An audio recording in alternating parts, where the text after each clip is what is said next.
শিক্ষার্থীরা দূরপাঠে চলছে কোর্স, ক্ষুদ্র ও মাঝারি উদ্যোক্তাদের আইনি পরামর্শ, আর আজকের বিষয় ট্রেড লাইসেন্স ও ভ্যাট। হাতের কাছে কাগজ কলম আর প্রয়োজনীয় সকল উপকরণ নিয়ে বসে যান। সেই ফাঁকে আমরা পরিচিত হয়ে নিচ্ছি আজকের বিষয় বিশেষজ্ঞের সাথে। আমাদের সাথে উপস্থিত আছেন ব্যারিস্টার খন্দকার MS কাউসার এবং অ্যাডভোকেট আফরিন আহমেদ। আজকের বিষয় সংক্রান্ত আপনাদের যে কোনো প্রশ্ন কিংবা মতামত থাকলে সরাসরি যোগাযোগ করতে পারেন আমাদের সাথে। আমাদের সাথে যোগাযোগ করার ফোন নাম্বার 83325098 833275 এই নাম্বারে। আমি আবারও বলছি 83325098 833275 এই নাম্বারে। আপনারা আমাদেরকে SMS করতে পারেন। আমাদেরকে SMS করতে হলে মোবাইলে মেসেজ অপশনে গিয়ে ডিপি লিখে একটা স্পেস দিয়ে আপনার নাম এবং প্রশ্নটি লিখে পাঠিয়ে দিন 7171 এই নাম্বারে, যে কোনো মোবাইল থেকে। আপনারা আমাদেরকে ইমেইল করতে পারেন। আমাদের ইমেইল অ্যাড্রেস durpat@desh.tv। শিক্ষার্থীরা চলে যাচ্ছে মূল অনুষ্ঠানে। শুভেচ্ছা আপনাদের। আপনাদেরও শুভেচ্ছা। গত ক্লাস থেকে আমাদের নতুন কোর্স শুরু হয়েছে, সেটা হচ্ছে ক্ষুদ্র ও মাঝারি উদ্যোক্তাদের আইনি পরামর্শ। তো গত ক্লাসে আমাদের কোর্স পরিচিতি ছিল, তার মধ্যে আমরা ট্রেড লাইসেন্স নিয়ে কিছুটা কথা বলেছি। আমরা তো এটা শেষ করতে পারিনি। আজকে কি আমরা ট্রেড লাইসেন্স দিয়েই শুরু করব? ধন্যবাদ। আমরা আজকে ট্রেড লাইসেন্স দিয়ে শুরু করব। আচ্ছা, ট্রেড লাইসেন্সে করতে হলে কি কি পদক্ষেপ নিতে হয়, কি কি ফর্মালিটিস মেনটেন করতে হয়, সেগুলো আমরা একের পর এক আজকে দেখাবো। আমরা আজকে আর এসএমই বা ওই এরিয়াগুলোতে গেলাম না, যেহেতু গতকালকে এটা অনেক পরিমাণ হয়েছে। আমরা আজকে একটু পদক্ষেপগুলো পাওয়ার পয়েন্টের মাধ্যমে দেখাই দেব, আর আমরা যারা শিক্ষার্থী আছেন ওনারা যদি খাতা কলম নিয়ে বসে তাহলে পদক্ষেপগুলো লিখে নিতে পারবেন। আসলে আজকে আমরা ওভারঅল জেনারেল ট্রেড লাইসেন্স নিয়ে কথা বলতে যাচ্ছি। আচ্ছা আচ্ছা। ট্রেড লাইসেন্সের প্রথম যে জিনিসটা জানতে হবে সেটা হচ্ছে কোথা থেকে ওনারা ট্রেড লাইসেন্সটা নেবেন। সাধারণত সিটি কর্পোরেশন, যারা সিটি কর্পোরেশনের অধীনে আছেন ওনারা সিটি কর্পোরেশন থেকে ট্রেড লাইসেন্সটা নেবেন। সিটি কর্পোরেশন তো ঢাকা দক্ষিণ, ঢাকা উত্তর আছে, যে এরিয়াটাতে পড়বে বা বিজনেসটা যে এরিয়াতে পড়বে সেখান থেকে ট্রেড লাইসেন্সটা নিতে হবে।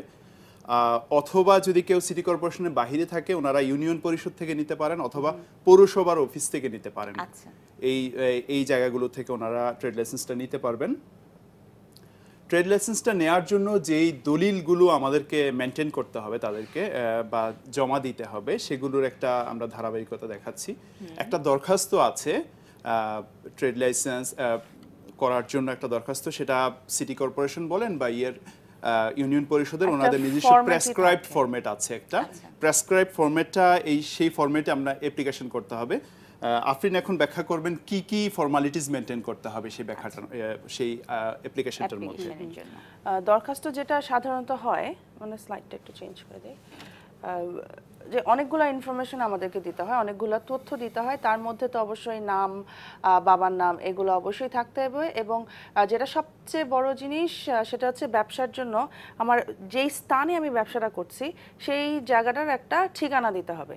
কারণ সেই ঠিকানাটার উপর নির্ভর করেই কিন্তু বিচার করা হয় যে সেই ব্যবসা প্রতিষ্ঠানের ট্রেড লাইসেন্সটা কোন আওতায়, কার আওতায় আসবে, সিটি কর্পোরেশনের আওতায় আসবে নাকি পৌরসভার আওতায় আসবে। এছাড়াও আপনার আবেদনকারীর স্থায়ী ঠিকানা, তার মাতার নাম, পিতার নাম, এগুলোর সাথে সাথে আরেকটা যেটা খুব ইম্পর্টেন্ট সেটা হচ্ছে যে কি ধরনের ব্যবসা, মানে ব্যবসার প্রকৃতিটা সেখানে বিবৃতি আকারে দিতে হবে যে আমি কি ধরনের ব্যবসা করতে যাচ্ছি। এর সাথে ব্যবসার মূলধন কত হবে সেটাও আপনাকে আগে থেকেই সেখানে লিখিত দিতে হবে, কারণ মূলধনের উপরেও কিন্তু একটা চার্জ অ্যাপ্লিকেবল থাকে। এছাড়াও কিছু প্রশ্ন থাকবে, যেরকম সাইনবোর্ড আছে কিনা, যে এরিয়াতে আপনি ব্যবসা প্রতিষ্ঠানটা করতে চাচ্ছেন সেখানে সাইনবোর্ডের অপশনটা রাখা সম্ভব কিনা, সেটা কমার্শিয়াল এরিয়া কিনা, সেগুলোও কিন্তু একটুখানি আইডেন্টিফাই করে দিতে হবে। এবং এছাড়াও যেটা আমাদের সাধারণত দরকার হয়ে থাকে, যেমন ন্যাশনাল আইডি কার্ড, সেটার নাম্বার এবং এই সংশ্লিষ্ট আরো কিছু তথ্যাদি সেখানে এগুলো আমরা এখন স্লাইডে দেখাবো কি কি ফর্মালিটিস। এটা হচ্ছে অ্যাপ্লিকেশনের একটা ফর্ম্যাট। ট্রেড লাইসেন্সের যেটা আমরা আবেদন ফর্ম বলি সেটার একটা ফর্ম্যাট আপনাদেরকে দেখালাম। এখন নেক্সট আমরা যেটা দেখতে যাচ্ছি সেটা হলো আমাদের যেটা জাতীয় পরিচয়পত্র। বেসিক কিছু ফর্মালিটিস আছে। জাতীয় পরিচয়পত্র, ওটার সত্যায়িত একটা কপি জমা দিতে হবে। একটু অ্যাড করি আমি, সত্যায়িত কপিটা আসলে সবাই সত্যায়িত করতে পারবে না, এটা হচ্ছে ফার্স্ট ক্লাস গ্যাজেটেড অফিসার যিনি থাকেন তার দ্বারা সত্যায়িত হতে হবে। আচ্ছা আচ্ছা। তারপরে আমরা পাসপোর্ট সাইজের ছবি লাগবে, 3 কপি পাসপোর্ট সাইজের ছবি জমা দিতে হবে, সেটাও সত্যায়িত লাগবে, যেটা আফরিন বললেন ফার্স্ট ক্লাস গেজেটেড অফিসার দ্বারা সত্যায়িত করতে হবে।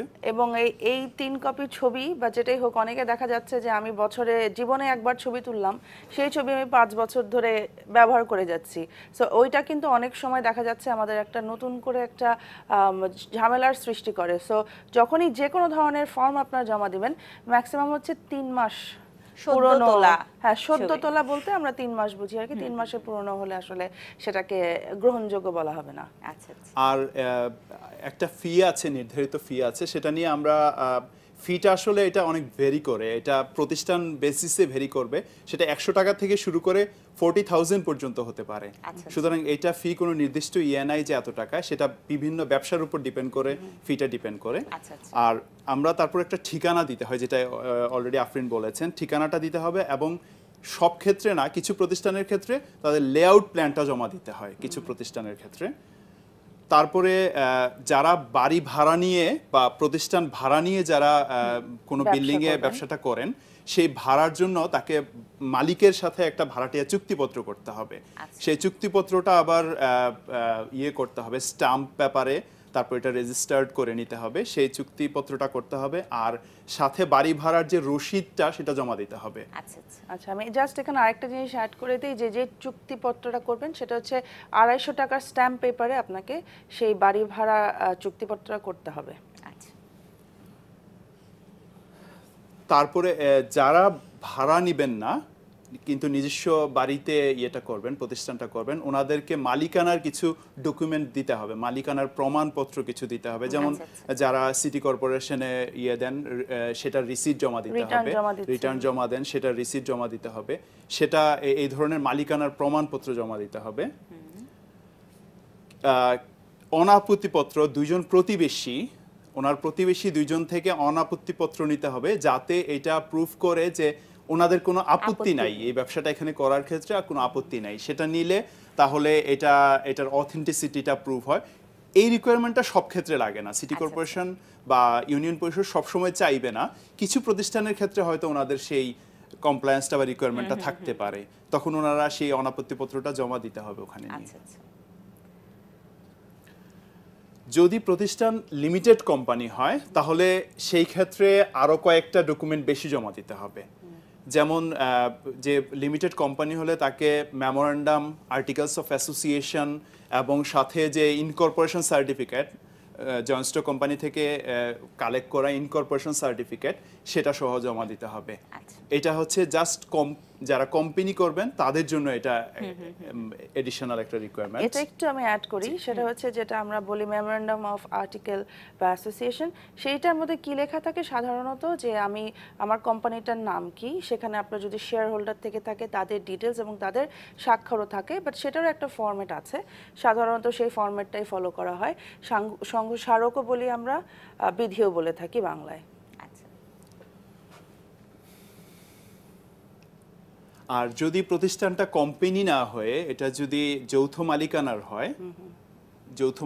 হয়, তাহলে যৌথ মালিকানার একটা চুক্তিপত্র থাকবে, মালিকদের মধ্যে একটা চুক্তিপত্র থাকবে, সেটাও স্ট্যাম্প পেপারে হবে এবং সেটাও রেজিস্টার্ড হবে, সেই চুক্তিপত্রটা জমা দিতে হয়।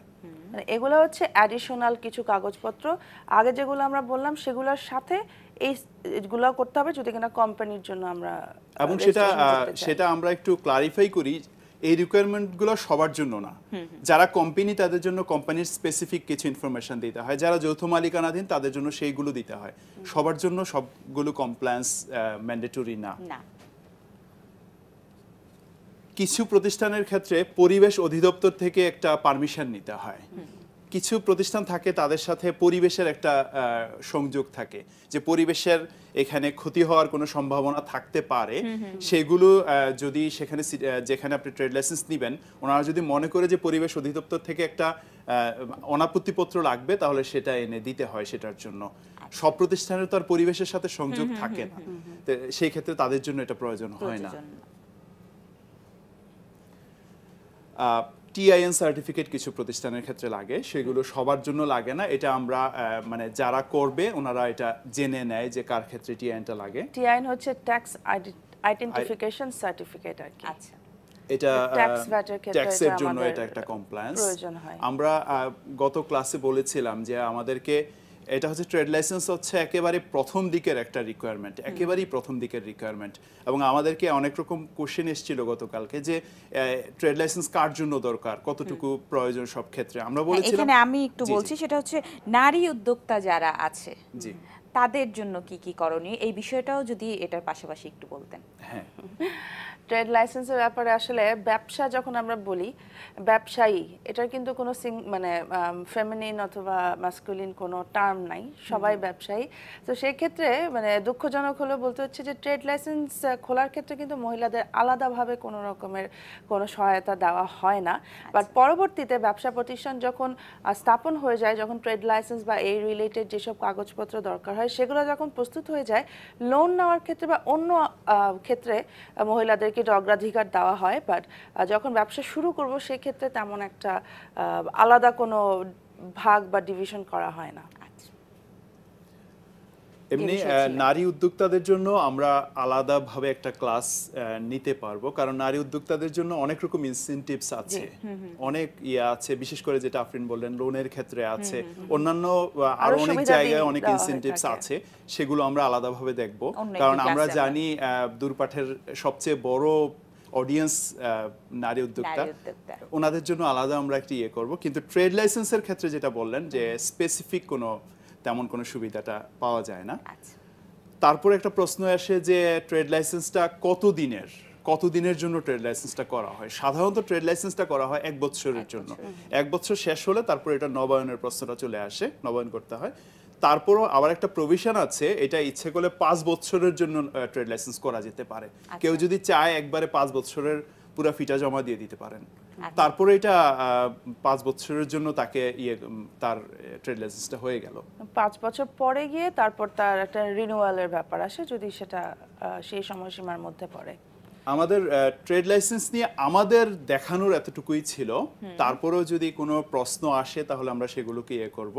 ট্রেড লাইসেন্সের আর এর বাইরে ট্রেড লাইসেন্সের খুব বেশি জটিল কোনো প্রভিশন নাই, তবে আমরা একটু ধারাবাহিক স্টেপগুলো বলে দিতে পারি। স্টেপগুলো যেটা হয়, প্রথম আপনাকে আপনার ট্রেড লাইসেন্স শুরু থেকে আমরা একটু বলে দিই। প্রথম ট্রেড লাইসেন্স করার জন্য যে পদক্ষেপগুলো আপনাকে নিতে হবে সেটা হচ্ছে আপনি প্রথমেই নির্ধারণ করে নেবেন যে আপনি কোন এলাকায় আছেন, ব্যবসাটা কোন এলাকায় করছেন। তারপরে আপনি সেই ব্যবসাটা করার জন্য আপনি একটা ঠিকানা ঠিক করে নেবেন। এটা মালিকের সাথে একটা মালিকানার চুক্তি করে নিতে পারেন, অথবা যদি নিজস্ব জমি থাকে তাহলে সেটার আর প্রয়োজন হচ্ছে না। সেই মালিকানা চুক্তিটা তৈরি করে সেটাকে আপনি স্ট্যাম্প পেপারে যা যা রিকোয়ারমেন্ট আছে সেটা স্যাটিসফাই করে নেবেন। তারপরে আপনি সেটাকে নিয়ে আপনি জেনে নেবেন আপনাকে কি কি কাগজপত্র সংগ্রহ করতে হবে। কাগজপত্রের আমরা অলরেডি একটা বলেছি কি কি কাগজপত্র সংগ্রহ করতে হবে। সেই কাগজপত্রগুলো সংগ্রহ করে তারপর আপনি অ্যাপ্লিকেশনটা, প্রেসক্রাইব ফরম্যাটের যে অ্যাপ্লিকেশনটা আছে সেটা ফিল আপ করে নেবেন। ফিল আপ করে সেই কাগজপত্রগুলো সহ নিয়ে আপনি রিলেভেন্স, আপনাকে একটা টাকা জমা দিতে হবে ব্যাংকে, সরকারি একটা আছে, সেই টাকাটা সহ আপনি গিয়ে সেই সিটি কর্পোরেশনের অফিসে জমা দিবেন। জমা দিলে তারপরে আপনি কিছুদিন পরে এটাকে ফলো আপ করবেন যে আপনার ট্রেড লাইসেন্সটা হচ্ছে কিনা। এটা খুব বেশি সময় লাগে না, সেই সময়ের মধ্যে আপনার ট্রেড লাইসেন্সটা হয়ে যাবে। আর যদি যেমন কিছু চুক্তিপত্র আছে আমরা বলেছি, বা মেমোরেন্ডাম, আর্টিকেলস, এই জায়গাগুলো হয়তো আপনাদের ক্ষেত্রে যারা কোম্পানি আছেন তাদের লাগবে, আর যারা পার্সোনাল লাগবে না, তারপর প্রোপ্রাইটারশিপ হলে লাগবে না। কিন্তু যারা যারা জয়েন্টলি বিজনেস করছেন পার্টনারশিপে, ওনারা পার্টনারশিপ এগ্রিমেন্টটা করবেন। সেই জায়গাগুলোতে আপনারা চাইলে কোনো আইনি পরামর্শ কোনো লয়ারের কাছে যেতে পারেন। আদারওয়াইজ বাকিগুলো খুব জটিল কিছু না। একটা জিনিস শুধু আমি অ্যাড করতে চাই, যাদের কিনা ঠিকানাটা হচ্ছে নিজস্ব নিজস্ব জায়গা, সেক্ষেত্রে কিন্তু অবশ্যই আপনার হোল্ডিং ট্যাক্সের রসিদটা লাগবে। সো প্রতি বছর কিন্তু নিজ দায়িত্বে, সেটা আপনার ট্রেড লাইসেন্সের ক্ষেত্রে হোক বা অন্য কোনো কারণে হোক, আমাদের কিন্তু এই হোল্ডিং ট্যাক্সটা সবসময় আপ টু ডেট রাখাটা খুব বেশি প্রয়োজন। হ্যাঁ, নবায়ন করতে গেলে আপনাকে মালিকানা হলে হোল্ডিং ট্যাক্সটা দিতে হবে, এই কারণে আপ টু ডেট রাখতে হবে। আর আমাদের ট্রেড লাইসেন্স সম্পর্কে মনে হয় আর তেমন কিছু বলার নেই, যদি শিক্ষার্থীদের কোনো প্রশ্ন না থাকে। এরপরে আমাদের বিষয় ছিল ভ্যাট। আচ্ছা, আমরা ভ্যাট নিয়ে কথা শুরু করতে পারি আজকে। সেটা হচ্ছে ভ্যাটটা আসলে কার ক্ষেত্রে দরকার হয়। ভ্যাটটা একটু মনে হয় ডেফিনেশনটা বলে নেই। ভ্যালু অ্যাডেড ট্যাক্স, যেই পণ্যটা আপনার ভ্যালু অ্যাড করবে সেটার উপরে একটা কর প্রদান করতে হবে, সেটাকে আমরা ভ্যাট বলে থাকি, VAT।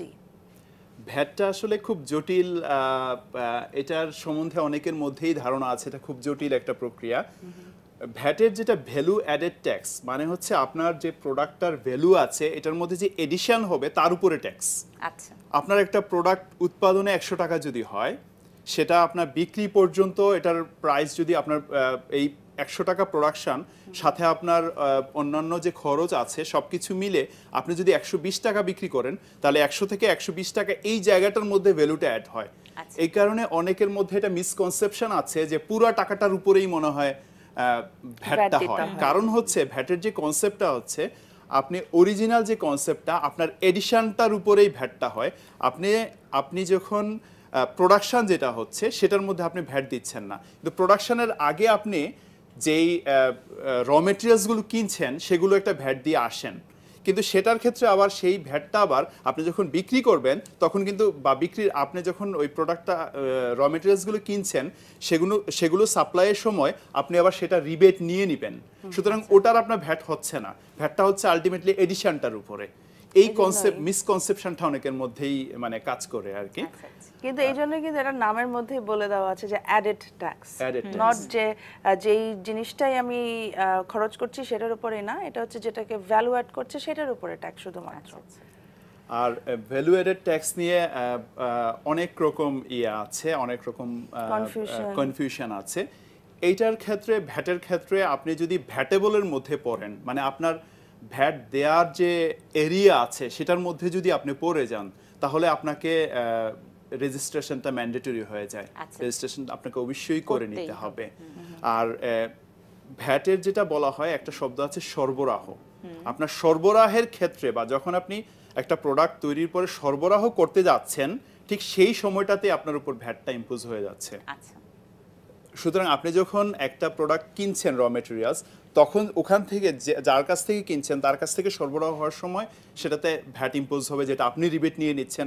আবার আপনি যখন বিক্রি করবেন বা সরবরাহ করবেন সেই সময়টা তো আপনার উপর ভ্যাট ইম্পোজ হচ্ছে, সেটা আবার যে কিনে নিচ্ছে উনি ভ্যাট দিবেন, সেটা আবার রিবেট উনি নিয়ে যাবেন। সুতরাং আলটিমেটলি ভ্যাটের কনসেপ্টটা হচ্ছে এন্ড কনজিউমার, যে সর্বশেষ যে ভ্যাটটা দেয় উনি হচ্ছেন মানে সর্বশেষ যে কনজিউমার আছেন যিনি কিনছেন উনি বেসিক্যালি ভ্যাটটা দিবেন। আগে যারা আছেন ওরা শুধুমাত্র এডিশনের উপর ভ্যাট দিবেন, ওনাদেরকে ভ্যাট দিতে হচ্ছে না। এটা এই মিসকনসেপশনটা আছে। অনেকেই মনে করে যে ভ্যাটের রেটটা অনেক বেশি, ভ্যাটটা অনেক বেশি দিতে হচ্ছে। ইনফ্যাক্ট খুব অভিজ্ঞ অনেকের কাছে শুনেছি যে 80% পর্যন্ত ভ্যাট ইম্পোজ হয়ে যায়। এই কথাগুলো আসলে একটু মিসকনসেপশন, এগুলো আন্ডারস্ট্যান্ডিং এর একটু গ্যাপ। ভ্যাট ক্যালকুলেশনের ক্ষেত্রেও কিন্তু আপনার একটা আলাদা একটা কনসেপ্ট দরকার, এক্সপার্টিজ দরকার হয়, স্কিল দরকার হয়। যে আসলে ভ্যাট ট্যাক্স এগুলোর জন্য দেখবেন যে আলাদা কিন্তু সেপারেট লয়ারই থাকে, যে ওনারা শুধু এই জিনিসটাই ক্যালকুলেট করেন, বিকজ এটার মধ্যে কিছু ট্রিকি পার্ট আছে। বাট যেটা কিনা আমরা বলছি সব যারা কিনা আমাদের দর্শক আছে তাদের জন্য, যে এটা নিয়ে ভয় পাওয়ার কিছু নেই। আমার মনে হয় যদি একজন যথাযথ লয়ারের কাছে যান তাহলে আপনি জিনিসটা অনেকাংশেই ক্লিয়ার হয়ে যাবেন যে আপনার আসলে যে পরিমাণ অর্থটা আছে সেটার উপর আপনার কতটুকু ভ্যাট ইম্পোজ হচ্ছে।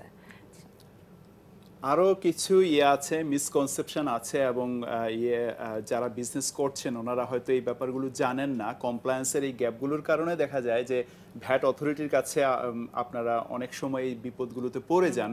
ভ্যাট অথরিটি আপনাদেরকে বলে যে আপনারা এটা করেননি সেটা করেননি, সেগুলো নন কমপ্লায়েন্সের কারণে অনেক সময় একটা জরিমানা ইম্পোজ হয়ে যায়।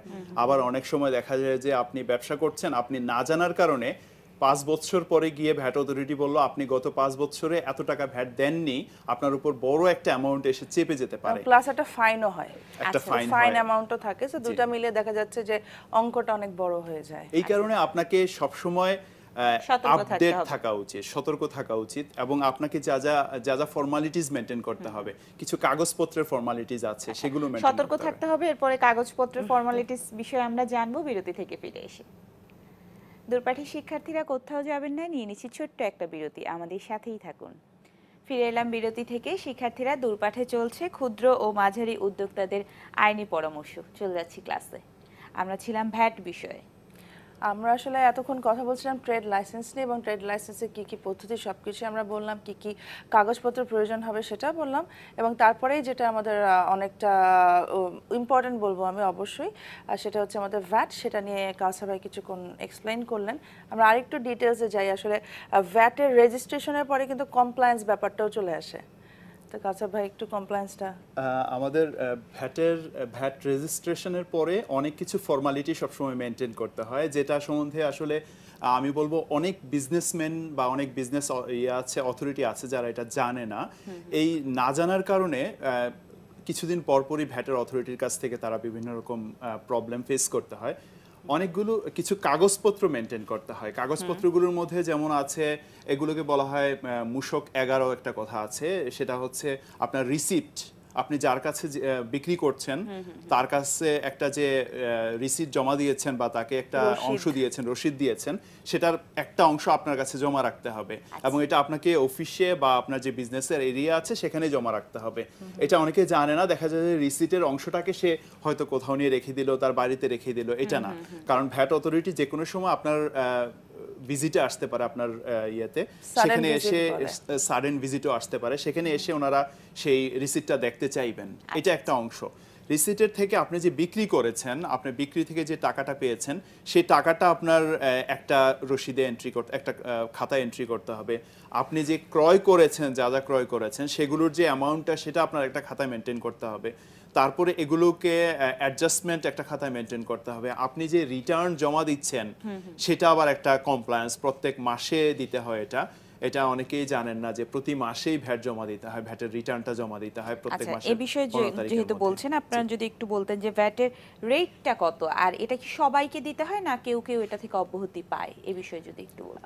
যেটা কিনা আমরা বলি এনবিআর একটা গাইডলাইন দিয়ে দিয়েছে, ন্যাশনাল বোর্ড অফ রেভিনিউ। সেক্ষেত্রে কিন্তু স্ট্যান্ডার্ড রেট যেটা, সেটা হচ্ছে 15%।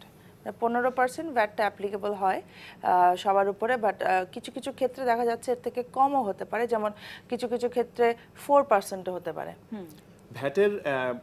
ভ্যাট যে নতুন আইনটা হয়েছে 2012-এ হয়েছিল, এটা ইনফ্যাক্ট কার্যকর হয়নি। সেটা যদি হতো তাহলে সব ক্ষেত্রেই 15% একটা রেট হয়ে যেত, ফ্ল্যাট রেট হয়ে যেত। কিন্তু সেটা কার্যকর না হওয়াতে এখন এটা যেটা আগে ছিল 4% একটা ছিল এবং 15% একটা ছিল। ভ্যাটের খুব বেসিকভাবে যদি বললে দুইটা রেট আছে, একটা হচ্ছে 15, একটা 0। 0% নিয়ে একটা কথা আছে যে 0% কিভাবে হয় বা এটা কি। এটা আসলে যারা এক্সপোর্ট করছেন তাদের ক্ষেত্রে ভ্যাটটা রেটটা হয়ে যায় 0। তাহলে 0 যদি হয় তাহলে প্রশ্ন আসে যে আমাকে কেন কাগজপত্র মেনটেন করতে হবে, কেন রিটার্ন জমা দিতে হবে। এগুলো আপনাকে অবশ্যই করতে হবে। কারণ হচ্ছে আপনি ভ্যাটটা দেয়ার ক্ষেত্রে আপনি 0 দিচ্ছেন, কিন্তু যেটা আপনি ক্রয় করছেন সেখানেও তো একটা ভ্যাট ছিল, এটাকে বলে অ্যাট সোর্স। আপনি সেখান থেকে যে ক্রয় করার সময় যে টাকাটা, সেটা আবার সেটা যে রিবেট নিচ্ছেন কি নিচ্ছেন না, সেই ব্যাপারগুলো আপনাকে রিটার্নে জমা দিতে হবে। এই কারণে যাদের 0% তাদের ক্ষেত্রেও রিটার্ন জমা দিতে হয়। প্রশ্ন হচ্ছে তাহলে 4%টা কি? 4% হচ্ছে যারা ম্যানুফ্যাকচারিং করছে না, যারা প্রোডাক্টটা কিনে যেভাবে কিনছে কোনো রকম পরিবর্তন না করে সেভাবেই বিক্রি করে দিচ্ছেন, ওনাদের ক্ষেত্রে রেটটা হচ্ছে 4%। এবং ওনাদের ক্ষেত্রে অনেকগুলো ব্যাপার আছে যে ওনারা কোনো রিবেট নিতে পারেন না। 4% যারা ভ্যাট দেন কোনো রিবেট নিতে পারেন না, ওনারা পুরাটাই জমা দিতে হয়। 4%-এর আবার আরেকটা ব্যাপার আছে যে 4% আউট অফ 26.67%। সুতরাং মানে আমাদের কাছে অনেকেই প্রশ্নটা করে বা আমাদের কাছে আইনগত পরামর্শ অনেকেই নেয় যে আমি তো ট্রেড করছি, আমি কি 15% দিব না 4% না 0%? এইটাতে আসলে এটা খুব মানে হয় না যে 4% মানে আমি কম ভ্যাট দিচ্ছি, 15% মানে বেশি ভ্যাট দিচ্ছি, ব্যাপারটা সেই রকম না। সেই জায়গাটাতে একটা অ্যাসেসমেন্টের ব্যাপার আছে। অ্যাসেসমেন্ট করে আমরা তখন বলে দেই যে আপনার জন্য এই মেথডটাতে ভালো হবে, আপনি 15%-এ যেতে পারেন অথবা 4%-এ যেতে পারেন। কারণ হচ্ছে 15%-এ আপনি রিবেট পাচ্ছেন, 4%-এ রিবেট পাচ্ছেন না। এন্ড অফ দ্য ডে আপনার কিন্তু অলমোস্ট সিমিলার হয়ে যায়। সুতরাং এটা ওই যুগ বিয়োগের একটা ব্যাপার, এটা ঠিক সহজভাবে বলা যাবে না 4% না 15%। এই হচ্ছে রেটের ব্যাপারটা আর কি। সো ভ্যাট, তারপরে সাপ্লিমেন্টারি ডিউটি বা টার্ন ওভার ট্যাক্স যেটাই হোক না কেন, সেগুলো যদি আপনি সময় মতন জমা না দেন সেক্ষেত্রে কিন্তু জরিমানারও ব্যবস্থা আছে। এবং আপনি যদি দেখেন যে ভ্যাট অ্যাক্টের হচ্ছে সেকশন 37 আর সেকশন 55-এর আন্ডারে কিন্তু বলে দেওয়া আছে যে আপনার পানিশমেন্ট কি হবে। সো যারাই কিনা ব্যবসা করার জন্য চিন্তা ভাবনা করছেন ওই জিনিসটা একটু কমপ্লাই করার চেষ্টা করবেন। আর আরেকটা জিনিস যেটা হয়ে থাকে যে যদি দেখা যায় ভ্যাটের ক্ষেত্রে কোনো একটা ডিসক্রিপেন্সি হচ্ছে যে আপনি ভাবছেন এক ধরনের, আপনি পে করলেন এক ধরনের, কিন্তু দেখা গেল যে আসলে সেটা না, সেক্ষেত্রে কিন্তু আপনাকে নর্মালি একটা নোটিশ পাঠানো হয় সরকার পক্ষ থেকে। এবং সেখানেও কিন্তু একটা সুযোগ সুবিধা দেওয়া হয়ে থাকে যে বিকল্প বিরোধ নিষ্পত্তির, যে আপনার বিরুদ্ধে আইনি কোনো স্টেপ নেওয়ার আগে আপনাকে কিন্তু বলা হবে যে আপনি এটা দুজনে বসে মিউচুয়ালি জিনিসটা মীমাংসা করতে পারেন কিনা, সে ধরনের কিন্তু অপশনসও থাকে। সো আমার মনে হয় যে যদি কিনা আপনারা অনেক কিছু যেগুলো নোটিশ পাচ্ছেন সেগুলো ইগনোর না করে আসলে সেগুলো জবাব দেওয়াটা বা সেগুলোকে ফেস করাটাই অনেক বেশি জরুরি। হ্যাঁ, আমাদের কাছে এটাই বলছি, আমিও আফরিনের সাথে একটু অ্যাড করি। পানিশমেন্টের যে ব্যাপারটা সেটা ধারা 37-এ যেটা বলা আছে ভ্যাট অ্যাক্টের, যেটা 1991-এর যে ভ্যাট অ্যাক্ট সেটার 37 ধারাতে বলা আছে যে আপনাকে এমনটাও হতে পারে যে আপনি যেই পরিমাণ ভ্যাট দেওয়ার কথা আপনি ঠিকমতো অ্যাসেসমেন্টটা করেননি, না করে আপনি ভ্যাট কম দিয়েছেন, এটা হয়তো কয়েক বছর ধরে দেননি। এনবিআর যখন এটাকে ধরবে তখন ওই পুরো বিষয়টাকে আপনার অ্যাসেস করে ওনারা বলে দিবে যে আপনি এই পরিমাণ ভ্যাট কম দিয়েছেন, সাথে একটা জরিমানাও ইম্পোজ করে দিতে পারে। সেটা হতে পারে যে যতটুকু ভ্যাট আপনি দেননি সেই পরিমাণ আবার জরিমানাও হতে পারে। সুতরাং এটা অনেক বড় অ্যামাউন্ট হয়ে যেতে পারে। আপনি সবসময় একটু এই ব্যাপারটাতে সতর্ক থাকা উচিত যে আপনার অ্যাসেসমেন্টটা ঠিক হচ্ছে, আপনি যেটা দিচ্ছেন সেটা ঠিকমতো অ্যাপ্রোপ্রিয়েটলি অ্যাসেসমেন্ট করা হচ্ছে এই ব্যাপারটা। আর সেইটা যদি আপনি অ্যাসেসমেন্টটা ঠিকমতো না করেন, আপনি যদি ভ্যাট কম দিয়ে থাকেন, তাহলে যেটা বলেছে আফরিন যে সেকশন 55-এ, তখন সেকশন 55-এর এগেনস্টে ভ্যাট অথরিটি আপনাকে একটা চিঠি দিবে। সেই চিঠিটার বিভিন্ন জবাব চাইবে। যদি আলটিমেটলি আপনি ঠিকমতো অ্যাপ্রোপ্রিয়েটলি জবাব না দিতে পারেন তাহলে আপনার উপর একটা ভ্যাট ইম্পোজ করে দিবে আলটিমেটলি। সেই ইম্পোজটা করে দিলে আপনি যদি তারপরেও সেটাকে কমপ্লাই না করেন তাহলে সেটা আপনাকে বিভিন্ন প্রসেসে মাধ্যমে এটাকে রিজলভ করতে হবে। ডিসপিউট, যেটা আফরিন একটু আগে বললেন, যে আপনার যখন আপনাকে একজন অ্যাসিস্ট্যান্ট কমিশনার সাহেব একটা চিঠি দিলেন তখন সেটা আপনি জবাব ঠিকমতো হয়তো দিতে পারেননি, তারপর আপনার কমিশনার সাহেবের কাছে এটা নিয়ে যাবেন। অথবা অনেক সময় এটা দেখা যাচ্ছে যে আমি যেটা আমরা বাঙালিরা অনেক বেশি করে থাকি যে লিগ্যাল নোটিশ বা যে কোনো ধরনের একটা চিঠি আসলো, আমরা চেষ্টা করি কি সেটাকে উপেক্ষা করার জন্য, মনে করি যে আমরা যদি সেটা উপেক্ষা করি হয়তো বা আমরা বিপদ থেকে বেঁচে গেলাম। কিন্তু দেখা যাচ্ছে সবগুলা নোটিশ বা যে কোনো ধরনের কোনো এরকম লেটার যদি কেউ পাঠায় সেখানে কিন্তু একটা ডেটও দেওয়া থাকে যে আপনি এত দিনের মধ্যে আপনার এটা জবাবটা উপস্থাপন করবেন। সেই ডেটটা যদি পার হয়ে যায় অনেক সময় কিন্তু এটা এরকমও হতে পারে যে আপনি ঠিকই ইগনোর করলেন কিন্তু আপনার নামে কিন্তু কোর্টে একটা কেস ফাইল করা হয়ে যেতে পারে। এই জন্য চিঠিটা অবশ্যই আমলে নেওয়া উচিত এবং সেখানে যদি কোনো ডেট থেকে থাকে যে এত দিনের মধ্যে আপনাকে জবাব দিতে হবে, সেই জিনিসটাও কমপ্লায়েন্সে আনা উচিত। তারপরে জবাবটা আপনি তারপরে সেখান থেকে আলটিমেটলি এনবিআর এর ক্ষমতার মধ্যে যেটা আছে সেটা পরবর্তীতে সর্বশেষ ট্রাইব্যুনাল পর্যন্ত যায়। ট্রাইব্যুনাল থেকেও যদি আপনি বিষয়টাকে সমাধান না হয়ে থাকে তাহলে আলটিমেটলি হাইকোর্টে চলে যায়। তো সুতরাং বিষয়টাকে আপনি এটাকে টিকিয়ে রাখাটা ঠিক হবে না আর কি। এটা যতটা দ্রুত সম্ভব রিজলভ করে নেওয়া ভালো।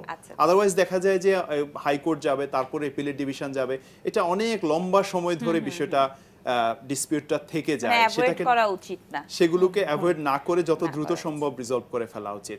মাঝখানে আপনি যেটা করতে পারেন সেটা হচ্ছে আপনি যদি চান ব্যক্তিগতভাবে যে আমি বিষয়টাকে কোর্ট পর্যন্ত গড়াতে দেব না, আপনি তখন এটাকে অল্টারনেটিভলি রিজলভ করতে পারেন, যেটা আপনি একটু আগে বললেন। আমরা এনবিআর এর মধ্যে এডিআর এর কিছু প্রভিশন আছে, কিছু ফ্যাসিলিটেটর আছে এনবিআর এ। এই ফ্যাসিলিটেটর যারা অ্যাপয়েন্টেড ফ্যাসিলিটেটর আছেন ওনাদের সাহায্য নিয়ে আপনি এটাকে বিকল্প বিরোধ নিষ্পত্তির মাধ্যমে বিরোধটাকে আপনি নিষ্পত্তি করে নিতে পারেন। তাতে আপনার সমস্যাটা খুব দ্রুত সমাধান হয়ে যাবে। আচ্ছা। সুতরাং এই সমস্যাগুলোকে কখনো টিকিয়ে রাখতে নাই আর কি, যেটা বলা। আচ্ছা, আরেকটা কথা আমি এটার সাথে অ্যাড করতে চাই, তা হলো গিয়ে যে ভ্যাট রেজিস্ট্রেশনের জন্য কিন্তু সরকার অনেক পদক্ষেপ নিয়েছেন এবং এই ব্যাপারে কিন্তু অনলাইন ভ্যাট রেজিস্ট্রেশন বলেও কিন্তু একটা ব্যাপার আছে। এবং আপনি যদি অনলাইনে দেখেন, যে কোনো ব্রাউজারে কিন্তু আপনি যদি ভ্যাট রেজিস্ট্রেশন বাংলাদেশ দিয়ে সার্চ করেন, সেখানেও কিন্তু আপনি অনেক তথ্য পাবেন। এবং আমাদের কিন্তু এনবিআর এর খুব ভালো একটা ওয়েবসাইটও আছে, সেখানে আপনার বাংলায় অনেক তথ্যাদি আছে। সো যে কোনো ব্যবসা শুরু করার আগে অথবা কোনো ধরনের কনফিউশন থাকে, সেক্ষেত্রে প্রশ্নের উত্তরগুলো কিন্তু সেখানে আপনি পাবেন। জাস্ট একটা চোখ বুলিয়ে যাওয়ার মতন ব্যাপার।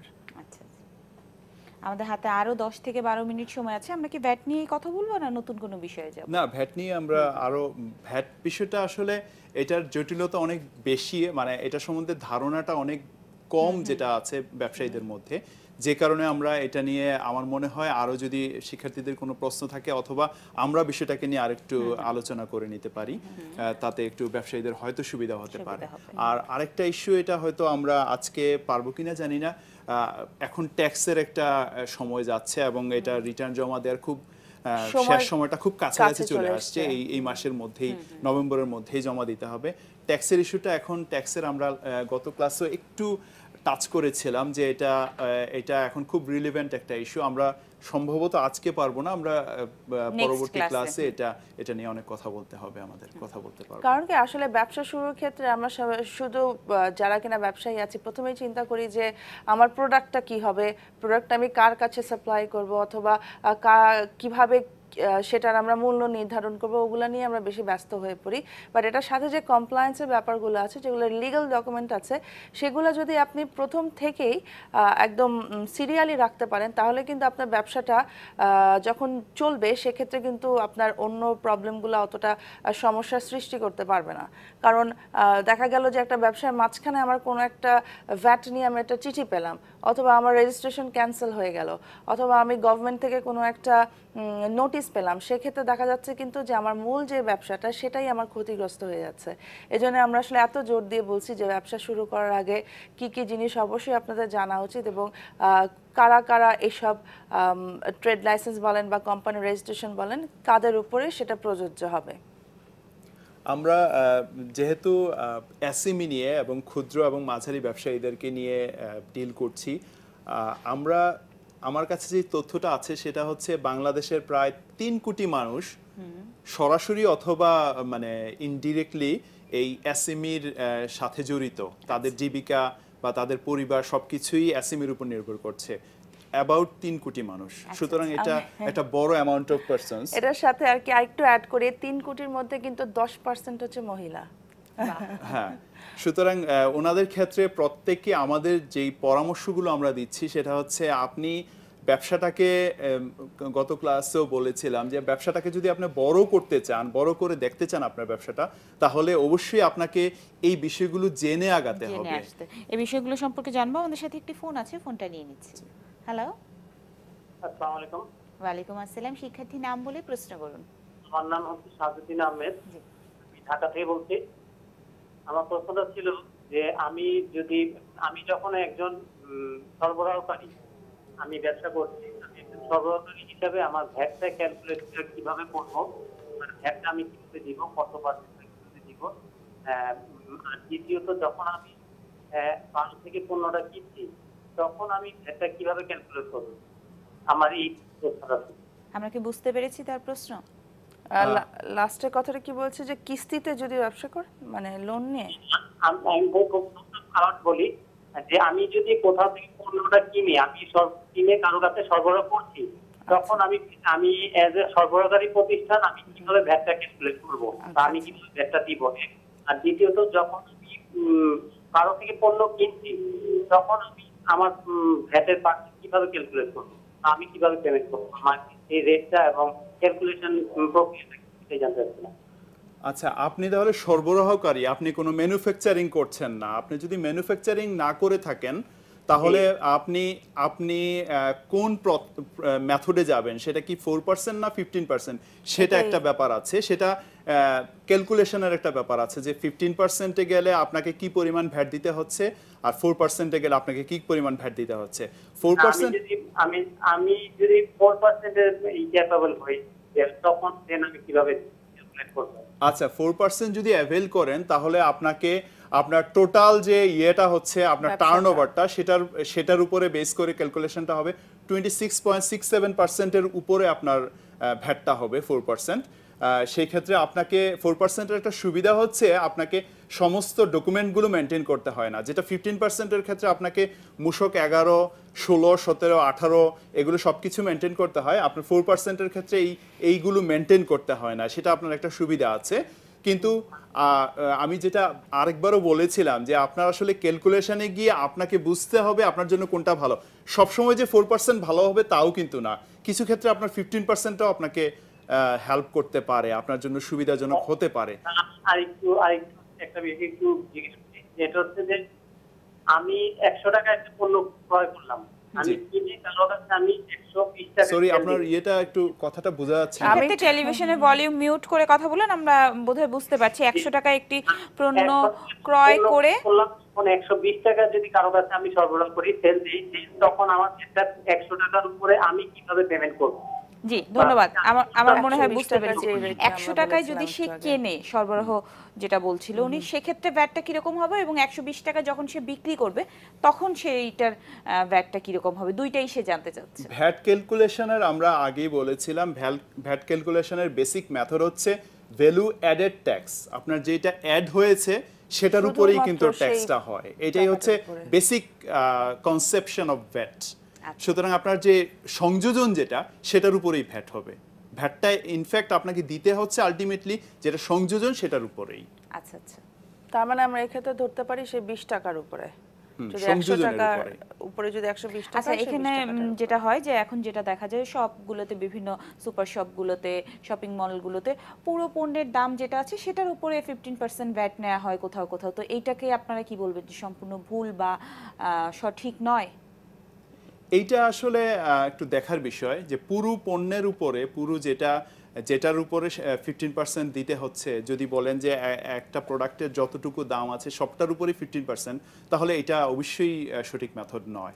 এটা একটা ক্যালকুলেশনের ব্যাপার আছে। বা কোথাও যদি আমরা খাবারের দোকানগুলোর কথা চিন্তা করি, এই বিষয়টা যদি একটু ক্লিয়ার করতেন, সেটা হচ্ছে যে আমি বাইরে যে কোথাও খাচ্ছি সেখানে আমার পুরো খাবারের বিল যত হলো তার উপরে আমাকে 15% ভ্যাট দিতে হচ্ছে, তো এই বিষয়টাও যদি ক্লিয়ার করতেন। আমরা যেটা পুরো প্রোডাক্টটার যা দাম আছে সেটার উপরেই 15% যদি ক্যালকুলেশন করা হয়, তাহলে একটা ব্যাপার আছে, আপনি এইটা আবার আরেকটা ব্যাপার আছে, এন্ড কনজিউমার যে সেই কিন্তু পুরো ভ্যাটটা দিয়ে আসছেন। এখন যিনি কালেক্ট করছেন 15%, উনি কিন্তু কালেক্ট করছেন ওনার এডিশনের উপরে। উনি যখন কিনছেন যা কিছু র মেটেরিয়ালস, সেটা থেকে যে ভ্যাটটা উনি দিয়েছিলেন সেটা কিন্তু উনি রিবেট নিয়ে নিচ্ছেন। পরবর্তীতে ওনার এডিশনটার উপরে শুধুমাত্র উনি ভ্যাটটা ইম্পোজ করবেন, ওনার যেটা বাড়তি যোগ হয়েছে সেটার উপরে। পুরাটার উপরে, পুরা ভ্যালুটার উপরে ভ্যাট ক্যালকুলেশন হয় না, ভ্যাট ইম্পোজড হয় না। ক্যালকুলেশনের বিভিন্ন মেথড আছে, আপনি যেটা দিচ্ছেন আবার কিছু নিচ্ছেন, তাহলে যেটা দিচ্ছেন সেটা নেয়াটা আবার ওটা থেকে ডিডাক্ট হয়ে যাবে, আলটিমেটলি সেভাবে ক্যালকুলেশনটা হবে। যে বিষয় ছিলাম আমরা। আচ্ছা, আমরা তারপরে যেটা বলছিলাম যে ডিসপিউট রিজলিউশনের কথাটা বলেছি। আরো একটা ব্যাপার আছে, কখনো দেখা যায় কোনো কোনো প্রতিষ্ঠান ভুলে বেশি ভ্যাট দিয়ে ফেলে। এতক্ষণ ছিলাম আমরা যে কম ভ্যাট দিয়েছে, ক্যালকুলেশনটা ঠিকমতো হয়নি, কম ভ্যাট দিয়েছে, যে কারণে ওনারা সেই ভ্যাটটা তো কম ভ্যাট দেওয়াতে এনবিআর ওনাদের উপর ইম্পোজ করেছে, এবং ব্যাপারটাকে নিয়ে অনেক দিন সমস্যার পরে আলটিমেটলি সমাধান হয়ে যায়। যদি সেটা মানে এমনটা হয় যে বেশি ভ্যাট দিয়ে দিয়েছি, তখন আমি তাদের কাছে, এনবিআর এর কাছে, সেটা একটা প্রেসক্রাইব ফরম্যাটে আছে, সেখান থেকে আমি দাবি করে সেই ভ্যাটটাকে আবার নিয়ে নিতে পারবো, নেওয়ার সুযোগ আছে। সুতরাং আমাদের মধ্যে এই কনসেপশনটা যাতে না হয় যে ভ্যাট যেটা চলে গেছে সরকারের কাছে সেটা আর আমি কখনোই পাবো না, কোনো সুযোগ নাই, অথবা আমরা কমিয়ে যেটা আমাদের হিসাবে আসছে তার থেকে কমিয়ে আমরা দিলাম, যে পরে যদি চায় তখন আবার অ্যাড করব, সেই প্রসেসও যাওয়া উচিত না। কারণ ভ্যাটের অ্যামাউন্টটা আসলে ম্যাটার করে না, ম্যাটার করে আপনি কমপ্লায়েন্স কিনা যে কোনো ব্যবসায়। সো আপনি যে কোনো ধরনের এই ছোট অঙ্ক থেকে শুরু করে বড় অঙ্ক, যে কোনো ধরনের ভ্যাটই যদি আপনি কমপ্লাই করতে না পারেন, সেক্ষেত্রেও কিন্তু আপনাকে একটা জবাবদিহিতামূলক একটা চিঠি পাঠানো হতে পারে। সো সেই জিনিসটা অবশ্যই আমাদের সবসময় একটু খেয়াল রাখা উচিত। ভ্যাটের ক্ষেত্রে আরেকটা কথা আছে, যেমনটা এই যে জরিমানার ব্যাপারটা। ভ্যাটের দুই রকম আছে। একটা হচ্ছে আপনি যে কাগজপত্রগুলো মেনটেন করবে সেগুলো করতে হবে, সেগুলো আপনি হয়তো মেনটেন করছেন না। আরেকটা হতে পারে আপনি ভ্যাট কম দিয়েছেন।